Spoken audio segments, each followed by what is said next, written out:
സിന്ദൂരരേഖ ഭാഗം 108. എന്നിട്ട് ഇക്കാര്യം എന്താ ഇത്രയും നേരമായിട്ട് നീ എന്നോട് പറയാതിരുന്നത്? അത് അത് പിന്നെ മനുവേട്ടാ, പേടിയാ എനിക്ക്. ഇപ്പോൾ ഇപ്പോൾ ഒന്നുകൂടി ഭയമാകുന്നു എനിക്ക്. കുഞ്ഞ് പോയി. ഇനി മനുവേട്ടന് എന്തെങ്കിലും പറ്റിയാൽ പിന്നെ ഞാൻ... അത് പറഞ്ഞപ്പോഴേക്കും അവൾ വിതുമ്പിപ്പോയി. ഏയ്, എന്തിനാ കരയണേ? ഞാനിവിടെ ഇങ്ങനെ ഇരിക്കല്ലേ, എനിക്കെന്ത് പറ്റാൻ? അങ്ങനെയാ ഞാനും കരുതിയത്. പക്ഷെ കുഞ്ഞു പോയില്ലേ? ഒന്നിനും പോവില്ലേ മനുവേട്ടാ, എനിക്ക് പേടിയാ. അവൾ ഭയത്തോടെ അവനോട് പറഞ്ഞു.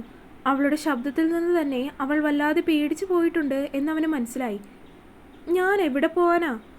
അത് പറഞ്ഞ് അവൻ അവളെ ഒന്നുകൂടി തന്നിലേക്ക് ചേർത്ത് പിടിച്ചു. അവളുടെ മുടിയിൽ അവനൊന്ന് തലോടി. നെറ്റിയിലെ മുറിവിൽ മൃദുവായി ഒന്ന് ചുംബിച്ചു. അങ്ങനെ കുറച്ചുനേരം ഇരുന്ന് കഴിഞ്ഞപ്പോൾ അവൾക്ക് ഉറക്കം വരുന്നുണ്ട് എന്നവന് മനസ്സിലായി. അത് കണ്ടതും അവൻ അവളുമായി അകത്തേക്ക് കയറി. അപ്പോഴേക്കും അവൻ മനസ്സിൽ എന്തൊക്കെയോ തീരുമാനങ്ങൾ എടുത്ത് കഴിഞ്ഞിരുന്നു. അമ്മാളു താഴത്തെ മുറിയിൽ തന്നെയാണ് കിടക്കുന്നത്. കൂടെ അവളുടെ അമ്മയും ഉണ്ട്. അവളോട് അമ്മയുടെ കൂടെ കിടക്കാൻ പറഞ്ഞ് അവൻ കുറച്ച് ജോലിയുണ്ടെന്ന് പറഞ്ഞ് മുകളിലെ മുറിയിലേക്ക് പോയി. ഏട്ടൻ എങ്ങോട്ടാ? രാത്രിയിൽ എല്ലാവരും ഉറങ്ങിക്കഴിഞ്ഞതും മുറിയിൽ നിന്ന് ഇറങ്ങി വരുന്ന മനുവിനെ കണ്ടതും പിന്നിൽ നിന്നും ഉണ്ണി വിളിച്ചു ചോദിച്ചു. ആ ഒരു പോക്ക് ഉണ്ണി നേരത്തെ പ്രതീക്ഷിച്ചിരുന്നു എന്നതുപോലെ. ഞാനൊന്ന് പുറത്തേക്കാണെന്ന് എനിക്ക് മനസ്സിലായി. എങ്ങോട്ടാണെന്നാണ് ചോദിച്ചത്. ഞാനിപ്പോൾ തന്നെ വരാം. അത് പറഞ്ഞ് അവൻ വീണ്ടും സ്റ്റെയർ താഴേക്കിറങ്ങി. പിന്നാലെ തന്നെ ഉണ്ണിയും. ഞാനും വരും. ഉണ്ണി അവന് പിന്നാലെ വന്നു. നോ, ഇത് ഞാൻ ഒറ്റയ്ക്ക് പോകേണ്ട കാര്യമാണ്. നീ ഉണ്ടെങ്കിൽ ശരിയാവില്ല. എനിക്കെന്തെങ്കിലും സംഭവിച്ചാലും നീ ഇവിടെ വേണ്ടതാണ്. മനു അവനെ സമാധാനിപ്പിക്കാൻ എന്ന പോലെ പറഞ്ഞു. അങ്ങനെ നിനക്കൊന്നും പറ്റില്ലെന്ന് എനിക്കറിയാട്ടാ. ഞാനും നിന്റെ കൂടെ വരും. ഉണ്ണി വാശിയോടെ പറയുന്നത് കേട്ടതും അതിൽ നിന്ന് അവനൊരു പിന്മാറ്റമില്ലെന്ന് മനുവിന് മനസ്സിലായി. ഉണ്ണിയുമായി മനു പുറത്തേക്ക് പോയി. വാതിൽ പുറത്തുനിന്ന് ലോക്ക് ചെയ്തു. ഇരുവരും അങ്ങനെ പോകുന്നത് അമ്മ അപ്പോഴും ജനലിലൂടെ കണ്ടിരുന്നു. എങ്കിലും അമ്മ അനങ്ങാതെ കിടന്നതല്ലാതെ ഒന്നും ചെയ്തില്ല. ഉണ്ണിയെ കൂട്ടി മനു നേരെ ദേവനിലയത്തിലേക്കാണ് വന്നത്. കാർ പാർക്ക് ചെയ്ത് സെക്യൂരിറ്റിയോട് അവൻ ഗേറ്റ് ലോക്ക് ചെയ്യണ്ട എന്ന് പറഞ്ഞു. അവൻ നേരെ ഗ്യാരേജിലേക്കാണ് പോയത്. എന്താണ്, സുഖം തന്നെ അല്ലേ? അകത്തേക്ക് കയറും വഴി തന്നെ മനു വിളിച്ചു ചോദിച്ചു. അവൻ്റെ ശബ്ദം കേട്ടതും അകത്തുള്ള ആള് ഭയത്തോടെയാണ് അവൻ വരുന്ന ഭാഗത്തേക്ക് നോക്കിയത്. എന്താടാ ചോദിച്ചിട്ടൊരു മറുപടി ഇല്ലാത്തത്? എനിക്ക് കുഴപ്പമൊന്നുമില്ല. കുഴപ്പമില്ലേ? അങ്ങനെ വരാൻ വഴിയില്ലല്ലോ.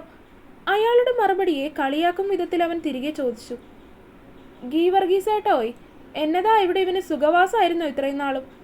അവൻ പുറത്തേക്ക് വിളിച്ചു ചോദിച്ചതും ഒരു അജാനബാഹു ആയിട്ടുള്ള ഒരാള് അകത്തേക്ക് കയറി വന്നു. അതെന്നതാടാ അങ്ങനെ ഒരു വർത്താനം? അയാളും അവനോട് ചോദിച്ചതും നിമിഷ നേരം കൊണ്ട് മുന്നിലിരിക്കുന്നവൻ ഉമിനീരിറക്കിക്കൊണ്ട് ഭയത്തോടെ അവരെ എല്ലാവരെയും നോക്കി. ഉണ്ണി, ആ ലൈറ്റ് ഒന്ന് ഓണാക്കിയേ. ഉണ്ണി പോയി ലൈറ്റ് ഓണാക്കിയതും ചുറ്റും വെളിച്ചു നിറഞ്ഞിരുന്നു.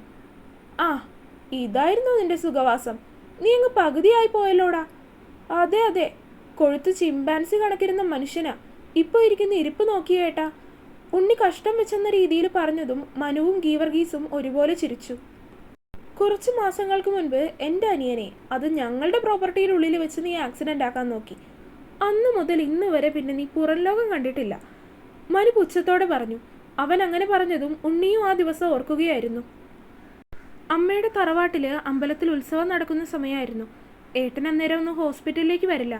വൈകിട്ട് അമ്പലത്തിലേക്ക് പോകാനുള്ളത് കൊണ്ട് വേഗം തന്നെ ഹോസ്പിറ്റലിൽ നിന്ന് ഇറങ്ങാനുള്ള തിരക്കിലായിരുന്നു ഉണ്ണി.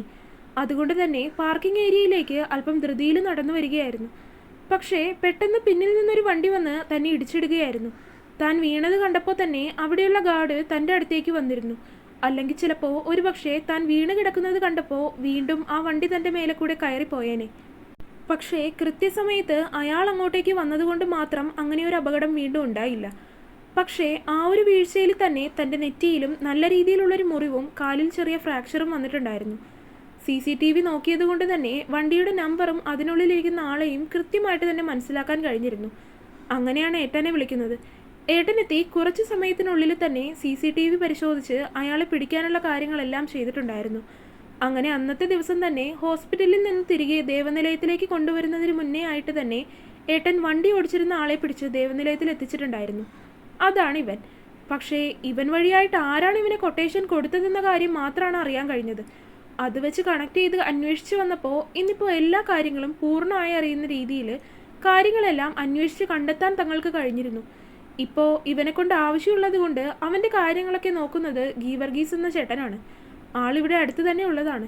രാവിലെയും വൈകിട്ടും വന്ന് ഇയാളുടെ കാര്യം നോക്കും. അതേ ഉള്ളൂ ഗീവർഗീസ് ഏട്ടന് ജോലി. ബാക്കി സമയം പുള്ളിക്ക് മനുവിൻ്റെ ഹോസ്പിറ്റലിൽ സെക്യൂരിറ്റി ഗാർഡായിട്ടുള്ള ജോലിയാണ്. പേടിക്കണ്ട, അടുത്ത് തന്നെ നിന്നെ കൊട്ടേഷൻ ഏൽപ്പിച്ച ആളെയും ഞാൻ ഇങ്ങോട്ട് കൊണ്ടുവരുന്നുണ്ട്. മനു പുച്ഛത്തോടെ അയാളോട് വീണ്ടും പറഞ്ഞതും അയാൾ മുഖമുയർത്തി അവനെ നോക്കിയതല്ലാതെ മറ്റൊന്നും പറഞ്ഞില്ല. എന്നെ ഇനിയെങ്കിലും വെറുതെ വിട്ടൂടെ? നിന്നെ വെറുതെ വിടാം, അല്ലെങ്കിൽ നിന്നെ ഇവിടെ വെറുതെ ഇങ്ങനെ തീറ്റിപ്പോറ്റിയിട്ട് ഞങ്ങൾക്ക് ആർക്കും ഒന്നും കിട്ടാനില്ല. പക്ഷേ നിന്നെ കൊട്ടേഷൻ ഏൽപ്പിച്ച ആൾ വന്ന് നിന്റെ ഈ അവസ്ഥയൊക്കെ ഒന്ന് കണ്ടിട്ട് നിന്നെ വിടാമെന്ന് കരുതിയാണ് ഇത്രയും നാൾ നിന്നെ ഇതിനുള്ളിൽ ഇട്ടിരുന്നത്. എന്തായാലും അതിനി അധികം താമസമൊന്നുമില്ല. കൂടിപ്പോയാൽ 2-3 ദിവസം, അതിനുള്ളിൽ അവൻ വരും, നീ പോകും. മനു അങ്ങനെ പറഞ്ഞതും അയാൾ മുഖം കുനിച്ചു. എനിക്ക് ഭാര്യയും 2 കുഞ്ഞുങ്ങളും ഒക്കെ ഉള്ളതാണ് സാറേ. ഇത്രയും നാളായിട്ട് എന്നെ കാണാതെ വന്നാൽ. ആണോ? അപ്പോൾ ആരെങ്കിലും പറയുന്നത് കേട്ട് മറ്റൊരാളുടെ ജീവൻ എടുക്കാൻ ഇറങ്ങുമ്പോൾ ഇതൊന്നും നീ ആലോചിക്കാറില്ലേ? അവർക്കും ഇങ്ങനെ അമ്മയും പെങ്ങളും ഒക്കെ ഉണ്ടെന്ന്. പൈസക്ക് കുറച്ച് അത്യാവശ്യം വന്നതുകൊണ്ടാണ്. സെൻറ്റിമെൻ്റൽ നാടകമൊന്നും എൻ്റെ അടുത്ത് ഇറക്കാൻ നിൽക്കരുത്. നീ പറഞ്ഞത് നേരാണ്. നിനക്ക് ഭാര്യയും 2 മക്കളും ഉണ്ടെന്നൊക്കെ എനിക്കറിയാം. പക്ഷേ നീ ഇല്ലാത്തത് കൊണ്ട് അവർക്കിപ്പോൾ സമാധാനം മാത്രമേ ഉള്ളൂ. ഞാൻ അന്വേഷിച്ചിരുന്നു നീ കള്ളും കുടിച്ച് ഇവിടെ കയറി ഉണ്ടാക്കുന്ന പ്രശ്നങ്ങളൊക്കെ.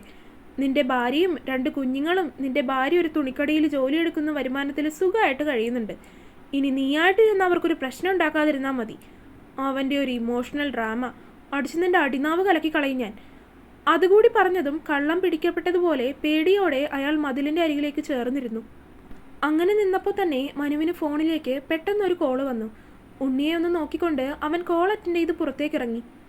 സൂര്യ, പറയ്. മനു, കുറച്ച് സീരിയസ് എവിഡൻസ് കിട്ടിയിട്ടുണ്ട്. എവിടെയാ? ഞാൻ സ്റ്റേഷനിലാണ്. എല്ലാം അവിടെ ഉണ്ടോ? ഉണ്ട്, നീ ഇങ്ങ് വാ. ഞാൻ ദാ വരുന്നു. ഉണ്ണി, നീ ഇവിടെ തന്നെ വേണം. ഞാനിപ്പോൾ വരാം. ഏട്ടൻ എങ്ങോട്ടാ? ഞാനൊന്ന് സ്റ്റേഷൻ വരെ. എന്താ കാര്യം? ഞാൻ പോയി വന്നിട്ടെല്ലാം ഡീറ്റെയിൽഡ് ആയിട്ട് പറയാം. ഇപ്പോൾ അത് പറഞ്ഞു നിൽക്കാനുള്ള സമയം എനിക്കില്ല. നീ ഇവിടെ തന്നെ നിൽക്കണം. ഞാൻ പോയിട്ട് വേഗം വരും. ഏട്ടാ. മനു അത് പറഞ്ഞ് മുന്നിലേക്ക് നടന്നപ്പോൾ തന്നെ ഉണ്ണി അവനെ പിന്നിൽ നിന്നും വീണ്ടും വിളിച്ചു. സൂക്ഷിക്കണം. അതിന് മനു അവനെ നോക്കി ഒന്ന് ചിരിച്ചതല്ലാതെ ഒന്നും മിണ്ടിയില്ല. മനു കാറെടുത്ത് പോകുന്നത് വരെ ഉണ്ണി അവിടെ നിന്ന് അവനെ തന്നെ നോക്കി നിൽക്കുകയായിരുന്നു. അവനങ്ങനെ പോയി കഴിഞ്ഞപ്പോൾ തന്നെ ഉണ്ണി അകത്തേക്ക് കയറി വന്നു. എന്തോ മനു അങ്ങനെ ഒറ്റയ്ക്ക് പോയിട്ട് ഉണ്ണിക്കൊരു സമാധാനം തോന്നുന്നില്ലായിരുന്നു. എങ്കിലും ഉണ്ണി അവിടെ തന്നെ ഇരുന്നു. എന്തെങ്കിലും ഒരു കാര്യമില്ലാതെ അവനോട് അവിടെ ഇരിക്കാൻ മനു പറയില്ല എന്നുള്ളത് അവന് ഉറപ്പായിരുന്നു. ഗീവർഗീസേട്ടൻ അവിടെ തന്നെ ഉള്ളതുകൊണ്ട് ഉണ്ണി ഒന്ന് കസേരയിലേക്ക് ഇരുന്നതായിരുന്നു. പക്ഷേ ക്ഷീണം കാരണം എന്തോ അവൻ പെട്ടെന്നൊന്ന് മയങ്ങിപ്പോയി. പിന്നെ കണ്ണു തുറന്നപ്പോഴേക്കും അവിടെ ആകെ നല്ല രീതിയിൽ തന്നെ വെളിച്ചം പരന്നിട്ടുണ്ടായിരുന്നു. ഉണ്ണി പെട്ടെന്ന് തന്നെ ഞെട്ടലോടെയാണ് കസേരയിൽ നിന്ന് എഴുന്നേറ്റത്. മുന്നിലേക്ക് നോക്കിയപ്പോൾ ആദ്യം കണ്ടത് അയാൾ ഒരു മൂലയിൽ ചുരുണ്ടുകൂടിയെന്ന രീതിയിൽ കിടക്കുന്നതാണ്. ചേട്ടാ. എന്താ കുഞ്ഞേ? അവൻ ഉറക്കെ വിളിച്ചപ്പോൾ തന്നെ ഗീവർഗീസേട്ടൻ പുറത്തുനിന്ന് അകത്തേക്ക് എത്തിയിരുന്നു. ഏട്ടൻ ഇങ്ങോട്ടെത്തിയില്ലേ? ഇന്നലെ രാത്രി പോയിട്ട് വന്നിട്ടില്ല. വന്നില്ലേ? അയാൾ അങ്ങനെ പറഞ്ഞു കഴിഞ്ഞപ്പോൾ തന്നെ ടെൻഷനോടെ ഉണ്ണി പോക്കറ്റിൽ കിടന്നിരുന്ന ഫോൺ എടുത്തു. പക്ഷേ അത് നോക്കിയപ്പോൾ സൈലൻ്റ് ആയിരുന്നു. നോക്കുമ്പോൾ അതിൽ ഒരുപാട് മിസ്ഡ് കോൾ ഉണ്ട്. അമ്മയും അമ്മാളും ഒക്കെ വിളിച്ചിട്ടുണ്ട്. എങ്കിലും അവരെ ആരെയും തിരികെ വിളിക്കാതെ ഉണ്ണി ആദ്യം മനുവിൻ്റെ നമ്പറിലേക്കാണ് വിളിച്ചു നോക്കിയത്. പക്ഷേ കോൾ നോട്ട് റീച്ചബിൾ എന്ന് പറയുന്നത് കേട്ടപ്പോൾ തന്നെ ഉണ്ണിയുടെ ഉള്ളംകാലിൽ നിന്ന് ഒരു വിറയൽ ശരീരമാകെ കടന്നുപോയി. മനുവിനെ ഒരു തവണ വിളിച്ചിട്ട് കിട്ടുന്നില്ല എന്ന് കണ്ടതും വീണ്ടും വീണ്ടും അവൻ വിളിച്ചുകൊണ്ടിരുന്നു. ഇത്രയും നേരം വളരെ ധൈര്യത്തോടെ തന്നെയായിരുന്നു നിന്നിരുന്നത്. എങ്കിൽ പോലും മനുവിനെ വിളിച്ചിട്ട് കിട്ടുന്നില്ല എന്നായതും ഉണ്ണിക്കാകെ ഒരു ഭയം തോന്നാൻ തുടങ്ങിയിരുന്നു. കുഞ്ഞെ, ഞാൻ അന്വേഷിക്കണോ? ഉണ്ണിയുടെ വെപ്രാളവും അവൻ വീണ്ടും വീണ്ടും ഫോണിൽ വിളിച്ചുകൊണ്ടിരിക്കുന്നതും ഒക്കെ കണ്ടപ്പോൾ ഗീവർഗീസ് ചേട്ടൻ അവൻ്റെ അടുത്തേക്ക് വന്നുകൊണ്ട് ചോദിച്ചു. വേണ്ട, ചേട്ടൻ പൊക്കോ. ചേട്ടന് രാവിലെ ഡ്യൂട്ടിക്ക് കയറാനുള്ളതല്ലേ. വെറുതെ അയാളെ ബുദ്ധിമുട്ടിക്കണ്ടല്ലോ എന്ന് കരുതി ഉണ്ണി അയാളോട് പൊക്കോളാൻ തന്നെ പറഞ്ഞു. തുടരും. അപ്പോൾ വീഡിയോ കണ്ടവരെല്ലാവരും വീഡിയോ ലൈക്ക് ചെയ്യുക. നിങ്ങളുടെ അഭിപ്രായങ്ങൾ എന്തായാലും അത് കമൻറ്റായിട്ട് അറിയിക്കുക. ചാനൽ ഇതുവരെ സബ്സ്ക്രൈബ് ചെയ്യാത്തവരുണ്ടെങ്കിൽ സബ്സ്ക്രൈബ് ചെയ്യുക. അടുത്ത പാർട്ടുമായിട്ട് നാളെ തന്നെ വരാം കേട്ടോ. ബൈ.